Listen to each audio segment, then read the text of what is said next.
Quel est le cadeau le plus improbable que vous ayez reçu?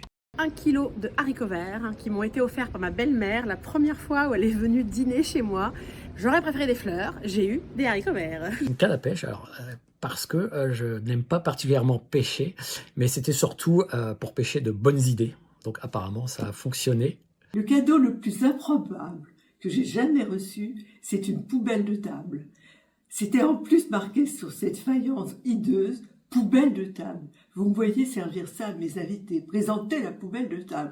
Non, au grand jamais. Sans doute les 11 volumes de Lucia, mon roman en braille, par le CTEB, le Centre de transcription et d'édition en braille, dont je suis le parrain, et qui se battent pour l'accès à la lecture des malvoyants et des non-voyants. Si ça vous intéresse, il y a un QR code à la fin de mes romans qui renvoie vers eux, et vous pouvez aussi les trouver sur Internet.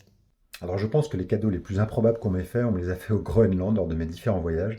Je ne citerai que des moufles en peau de phoque, très utiles, et du matax, c'est-à-dire de la peau de baleine ou de narval à manger cru.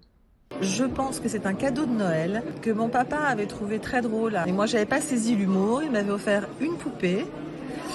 J'étais toute petite, je devais avoir, 7 ans. Et à côté, j'avais un petit paquet avec un objet qui a complètement disparu de la circulation, si ce n'est dans les clubs sadomaso. C'était un martinet. Voilà. Et donc, je ne savais pas ce qu'était un martinet. Je rassure tout le monde, il ne s'est jamais servi de ce martinet. Mais il avait trouvé ça hilarant. Et moi, pas du tout.